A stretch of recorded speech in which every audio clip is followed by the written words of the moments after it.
One of the key reasons the United Kingdom became great was because of its dedication to the freedom of speech. Debating and discussing opposing ideas was the very cornerstone of maintaining a free parliamentary democracy. But things have changed.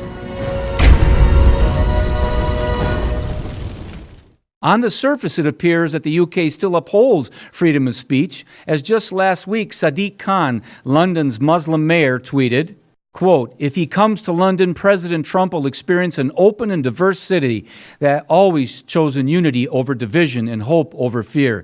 He will also no doubt see that Londoners hold their liberal values of freedom of speech very dear," end quote. The problem is, Khan's comments are no longer true. The British government has banned from entering the country a growing number of conservative, Christian, Jewish speakers, as well as political activists. Young America Foundation's Robert Spencer, an expert on Islam, along with Jewish activist Pamela Geller, have been banned from the UK since 2013.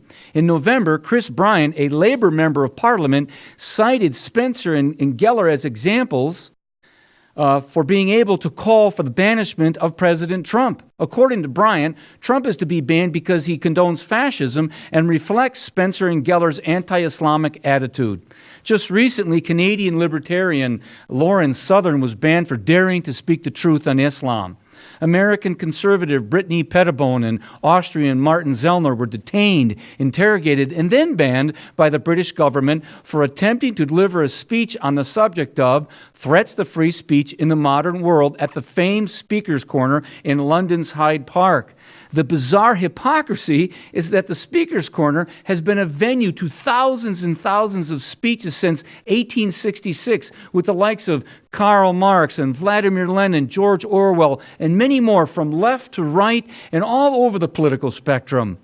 Prime Minister May and Mayor Khan do not truly support liberal values of freedom of speech and diversity, as they have become intolerant politicians who only allowed filter, politically correct speech which they condone as acceptable. In the name of freedom of speech, in Orwellian fashion, they have become oppressors of the very heartbeat of democracy.